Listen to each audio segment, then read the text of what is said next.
Ladies and gentlemen, you know, I always like to take this opportunity to talk about myself. The man of the hour. and let me tell you something, Daddy. When you're the man, you make history every time you step foot in this ring. And that's the bottom line of the Wrestling Podcast.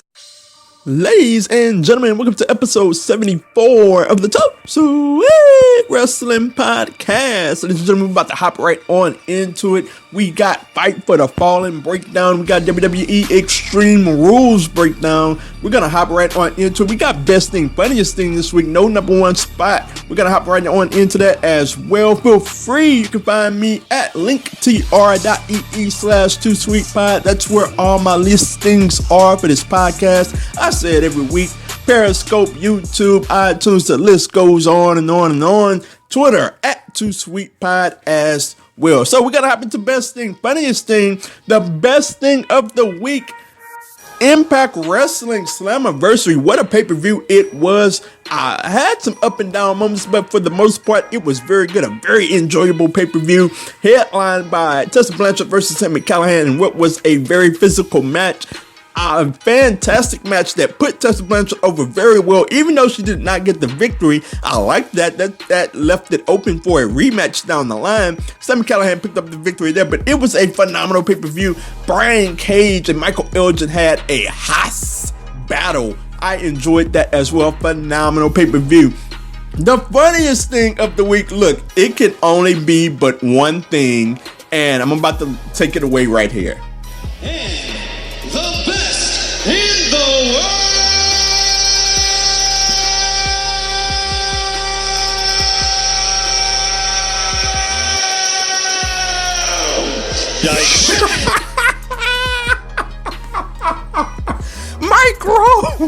Mike Rome voice, like he passed the kidney stone right there, man. Like, what happened to Mike Rome, man? Just fell apart Monday night. That was the best part of Monday Night Raw. But we're gonna hop into this thing right now. We got a few news bites, 3 news bites from this week, and we're hopping right on into Fight for the Fallen and WWE Extreme Rules. So first bit of news. Kevin Owens, man, Stone Cold Kevin Owens got into it with Dolph Ziggler at the beginning of SmackDown and grabbed the mic and just unleashed on Shane McMahon. I loved every bit of it. Seemed like it was 100% unison. We all loved it and we all agreed, and it seems like they're back on a face run with Kevin Owens, and I could not be any more happier because the dude is entertaining. And what it is we have seems like they're trying to go down another road, a Steve Austin road again with somebody else. But in this case, Kevin Owens can make it work, because I look back at Steve Austin, man. We look back at all of his great accolades, all of his great qualities. But one of his top things back in the 90s is that once he really picked up steam, he made things fun and funny. And Kevin Owens can do that, man. He has the funny gene in him, legitimately funny, not the WWE funny that we see nowadays. But he can make it fun. He can make it funny. He has a legit gripe with Shane McMahon. Just so long as this doesn't lead to a Kevin Owens Shane McMahon match, I do not want to see that. But he can continue to go around taking out people, and just in that small promo alone, those 2-3 minutes, it's like Kevin Owens is the hottest thing going on SmackDown in my estimation. I want to see what he does next. Gave the stunner to Shane McMahon to close the show, and I am very interested to see where this character goes down the line. In fact, I think Kevin Owens, once Kofi Kingston loses the title to whatever heel he loses it to, and once they have a back and forth feud there, the heel maintains the title. I believe Kevin Owens should be the next guy in line. I don't know for what pay-per-view it is, but Kevin Owens should be a future champion very, very soon, and I am very much looking forward to where his character goes on from here. Stone Cold Kevin Owens, it should be a fantastic time. I cannot wait to go on the thrill ride. So moving on to another story, Sasha Banks is back in the news, ladies and gentlemen, and we got people wondering if we're gonna see the return of the boss. And it came from various outlets, but Dave Meltzer, he commented that Sasha Banks met up with Vince McMahon on May 23rd, and he said that the relationship is or could be better, and that or is better, excuse me. And it said that she could be back with the company this summer. However, nothing is official at this point. So this is very interesting. And I'm ready to see Sasha Banks make a big return. And to be honest, like I said this weeks and weeks ago, when she does return, they just need to have her come through the crowd and grab a mic and just air dirty laundry. Just put it out there. Just let her have a work shoot promo, much like Paul Heyman cut a work shoot promo on Vince McMahon back in, I think that was 2003, that Paul Heyman cut that fantastic promo. You can look it up on YouTube. Just type in Paul Heyman work shoot. It is phenomenal. Let Sasha Banks cut one of those promos about how she's been held down and how she's sick of it and how she's back to take over. That would get her over instantly. Bring back, it doesn't necessarily have to be heel Sasha Banks, even though I would love that. I would be for that. But tweener Sasha Banks would work as well. She has been training in Japan. And, people are speculating, Bayley has the 2-on-1 match coming at Extreme Rules. People are saying, well, that's the perfect spot for Sasha Banks to come back. And you're not entirely wrong on that. People are not entirely wrong on that.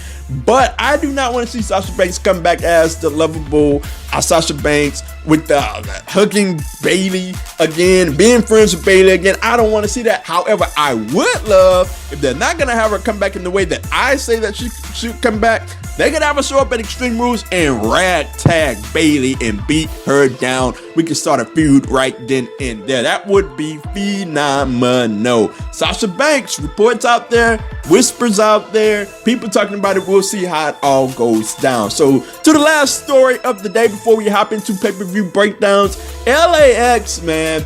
LAX and Johnny Impact. It is rumored that they are both out in Impact, and I gotta say that, man, LAX is it's reportedly out there that they're out. It would be a huge loss, man, for Impact if LAX were to go out the door. I say a lot of times when people leave wrestling companies, the beat rolls on, and that's been the case for Impact. A lot of people have left, but the beat rolls on in my estimation. What we have here, man, is a huge loss. You look at guys that just cannot get away from Impact in my estimation. Brian Cage, Tessa Blanchard, LAX. You cannot let those three or those four get away, and it would be a huge loss. Impact obviously has a decent enough tag team division. The beat will roll on, but it won't be the same without LAX. I love those guys. Ortiz and Santana. Santana's athleticism is totally underrated. I've been saying that for what feels like years now, but it'll be interesting to see where they land up. I would not want them to be in WWE because I have my hesitancy about how WWE would treat them as a tag team. AEW would be a nice spot because they seem just bent on making tag team wrestling great, and I would love to see that. Obviously, I would love to see them stay in Impact, but I am all for the wrestlers getting as much money as they can because they put their bodies on the line for it. So wherever they choose, I will continue to support those guys because they are phenomenal wrestlers. We'll see what happens with Johnny Impact as well. He has been has transformed himself into a phenomenal wrestler and would be a great get with any company. I would love for him to see him stay with Impact. We'll see how it all transpires going forward. I would love to see LAX come back with Impact as well, even though they reportedly have deals on the table from AEW and WWE. So moving on, ladies and gentlemen, we are going to hop into WWE Extreme Rules. And I gotta say that, like I've been saying, there hasn't been much excitement about this pay-per-view. There are some things here and there that I'm looking forward to, but there hasn't been a whole lot of excitement. It's not like I'm going into the pay-per-view Sunday and I'm saying, oh man, we got a huge pay-per-view coming this Sunday. I cannot wait. Yes, I can wait. And here's the thing, man. Go ahead and going right into the card. Looking at the main event, we're starting at the very top and we're gonna work our way down from there. Looking at the main event, man, how can you even get interested in this, man? For one, we have Seth Rollins and Becky Lynch, and they have been reduced to, I don't want to say nothing, but they have been reduced to lesser versions of their former selves, man. I am not into Seth Rollins anymore. I'm not into Becky Lynch anymore. I do not find them interesting together. Apart, the Beast Slayer and the Man, I found those two interesting, but they have this storyline going, this relationship storyline going, and it does neither of them any favors. They are just not the same, and they're opposing Baron Corbin and Lacey Evans. I have no idea why Lacey Evans is getting another title shot opportunity. She's got taken down and beaten in the middle of the ring clean, I think at least 2 times. And Baron Corbin, like, he has his gripes here and there, so I can understand why he's back in the title race, but I have no interest in him whatsoever. Looking at your winners of the match, excuse me, obviously, this is another part. Obviously, Seth Rollins and Becky Lynch is winning here. Like, this is just a placeholder feud until we get to something else. Seth Rollins and Becky Lynch will pick up the victory, but I'm just not interested in this whatsoever. We'll see how it all turns out. Moving on, Kofi Kingston versus Samoa Joe. Now, I wouldn't say that I'm excited for this because I'm not, but I'm looking forward to it because I know we're going to get a phenomenal matchup. Kofi Kingston and Samoa Joe have had some pretty decent back and forths. Had Kofi Kingston flipping Samoa Joe off. That was a good promo. And, like, I think that this will be a phenomenal matchup. Kofi Kingston, smaller guy, can move around. Samoa Joe, the bigger guy, new age big guy that can fly around with the smaller guys. So this will be a phenomenal matchup.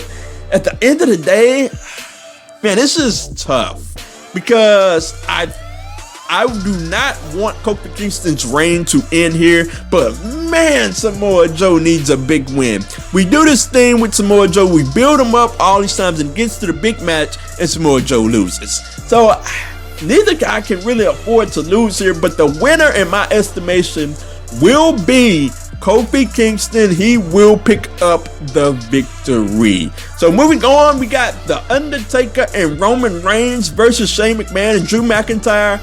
I gotta say, man, look, I love me some Undertaker and I love seeing him, but this makes no sense whatsoever. It's gonna be a no holds barred match, but still at the end of the day, why is The Undertaker helping Roman Reigns? He never explained why he helped Roman Reigns. He just said that he was here to take souls, and I'm like, for what? Why did you help Roman Reigns? And like, it makes no sense whatsoever, but it is what it is. We have Shane McMahon. Man, I'm so sick of Shane McMahon. Power to Kevin Owens. Power to whoever wrote that promo. Because I'm sick of Shane McMahon. We're all sick of him. He has single-handedly ruined Drew McIntyre, Roman Reigns, Elias, and The Miz in one fall and swoop.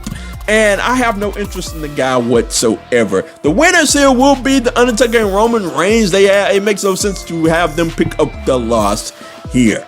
So moving on, we have Bayley versus Alexa Bliss and Nikki Cross. This is quite the uninteresting matchup. So you mean to tell me Nikki Cross is doing all of this and for Alexa Bliss to get a shot? Like, so if Nikki Cross picks up the victory, Alexa Bliss is the champion? Like, I have no interest in this whatsoever. Nikki Cross tried to explain that they would be co-champions if they won this Sunday, and so I guess they're gonna freebird the women's title. So I mean, when I look at all of this, man, Bayley and Nikki Cross, I have no interest in none of this whatsoever. The Bayley and Nikki Cross back and forth, the Bayley and Alexa Bliss back and forths are always terrible, have traditionally been terrible. But looking at this match, it should be a decent enough match. At the end of the day, Bayley will somehow pick up the victory. Alexa Bliss and Nikki Cross is gonna screw it up somehow, some way. Maybe Sasha Banks comes back and helps Bayley out. We'll see, even though I wouldn't like that.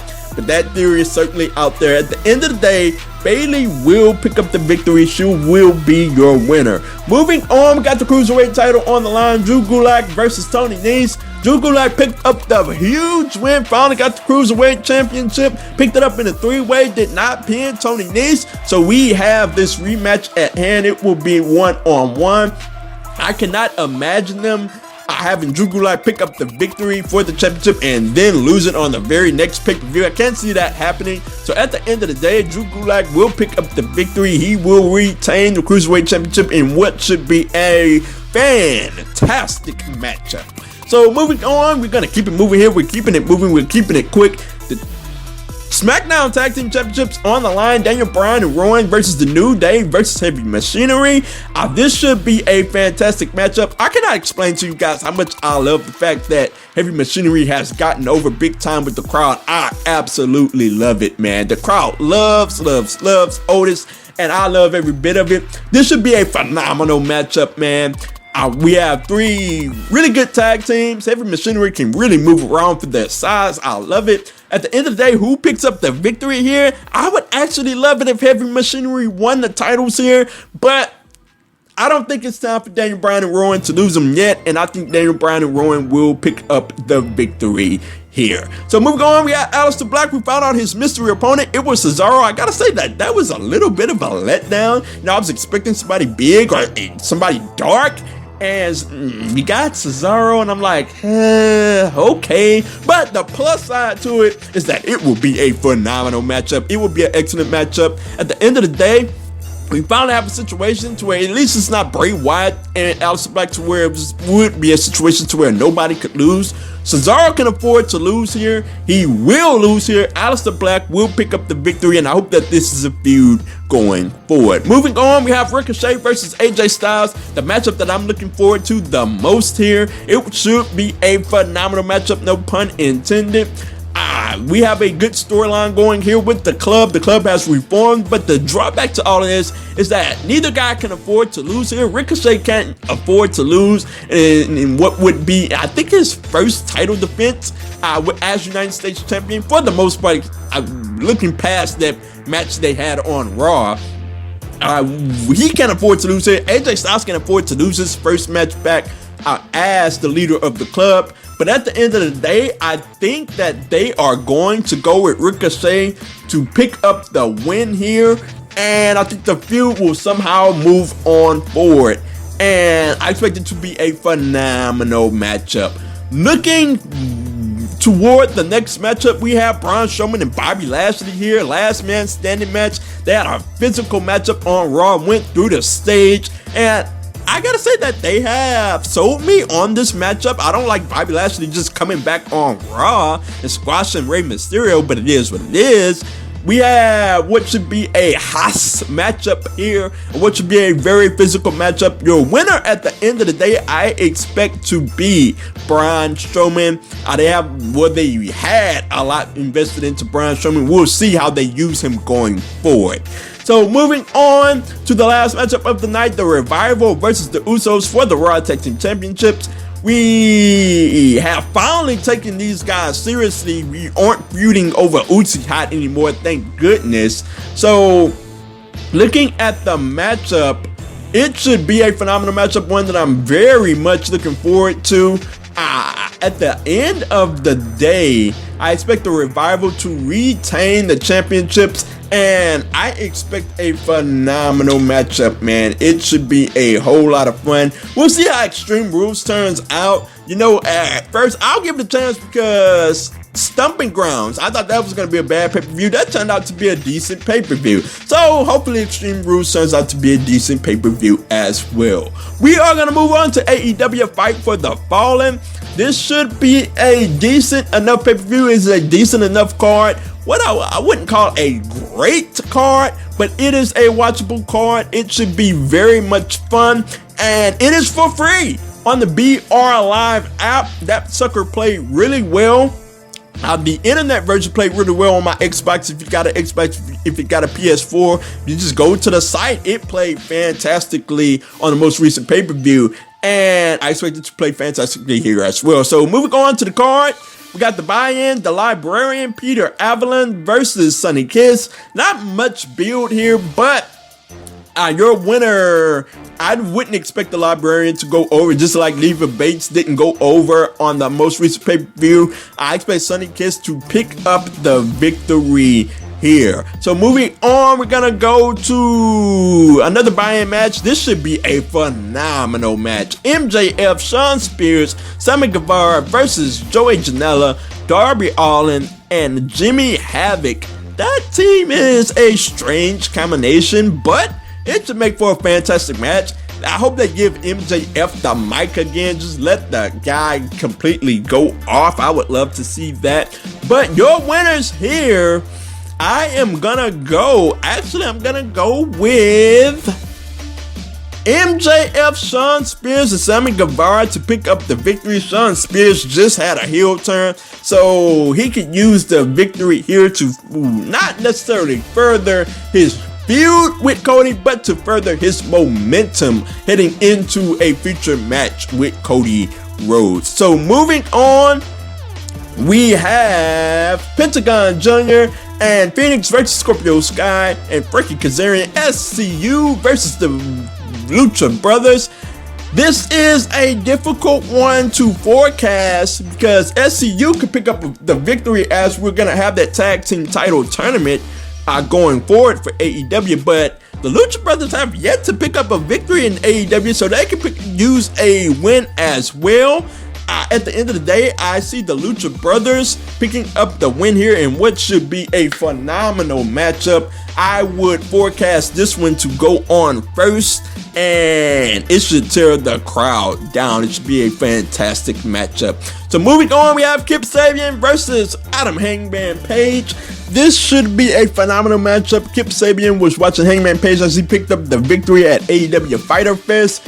We have a little bit of build here, but I expect it to be a phenomenal matchup. Hangman Page, the bigger guy, versus Kip Sabian, more so the cruiserweight type, and this should make for a phenomenal matchup, a sneaky candidate for match of the night. And at the end of the day, Hangman Page has to maintain his momentum as he heads toward the title match with Chris Jericho at All Out. So Hangman Page will pick up the victory here in what should be a phenomenal matchup. So moving on, we have Brandy Rhodes versus Allie. I'm not expecting a whole lot from this match. I expect it to be very decent. Not what I would call a great matchup heading into the pay-per-view, but who knows? It may surprise everyone. It may surprise me. At the end of the day, Brandy Rhodes has no business picking up the victory here. Allie needs to maintain her momentum after beating Leva Bates at Fyter Fest. She should very much pick up the victory here, and she will pick up the victory here. Allie will be your victor here. Next up, we have Kenny Omega versus Shima. This should be a phenomenal matchup. Another sneaky candidate. I don't even know if I could call this a sneaky candidate for match of the night. Just a candidate for match of the night. Kenny Omega picked up the victory at Fyter Fest, and Shima had some fantastic showings at Double or Nothing and at Fyter Fest against Christopher Daniels. I expect another fantastic showing for Shima here. And at the end of the day, Kenny Omega has to get the win here, has to maintain momentum as we head into AEW All Out, and we'll see what the matchup is for him there. Well, the matchup is most assuredly going to be against Jon Moxley. He has to maintain momentum as he heads into that match. And what should be the main event as we move on, and what will assuredly definitely be the main event, we got the Rhodes Brothers versus the Young Bucks. We have told a good story here. Cody and Dustin, they had that knockout drag out fight at Double or Nothing, and we had Cody asking for his big brother, and now he will be his teammate as we head into this pay-per-view Fight for the Fallen versus the Young Bucks, one of the top tag teams in the world. Not to steal a line from Mike Rome, but what we should have here is a phenomenal matchup. We have Dustin Rhodes here, and I like the fact that it is a tag match. Dustin Rhodes is not going to have to do a lot of work. It's not going to be a one-on-one match. He's not going to have to carry the match. He's going to have Cody in there. It's going to have the Young Bucks in there. So you got a lot of young guys that's going to be able to help him out in this match. So what I expect here, this is the most questionable match of the night as it pertains to result. Does Cody and Dustin get the victory here, or will we see the Young Bucks get the victory here? I think who needs it more is the Young Bucks as we head into that tag team title tournament that AEW is going to put on, that I'm very sure is going to be a phenomenal tag team tournament. At the end of the day, and I've said at the end of the day a lot of times here, but the Young Bucks will pick up the victory here. They will win, and I'm pretty sure we'll get a nice handshake to close the show. I'm interested to see if we will get some kind of brawl or some kind of fight to close the show, because we've gotten a brawl at the end of Double or Nothing. We've gotten a brawl at the end of Fyter Fest. Will we see a brawl to close Fight for the Fallen? I'm not entirely sure. We shall see. It should be a phenomenal pay-per-view. So that's AEW Fight for the Fallen. That's WWE Extreme Rules Breakdown. Let me know what you guys think, whether that's on Periscope or on Twitter at Too Sweet Pod, or on YouTube at OMG Corey B. Let me know all of your wrestling thoughts, whether it's on Kevin Owens, Sasha Banks, or these two pay-per-views. Let me know all of your thoughts.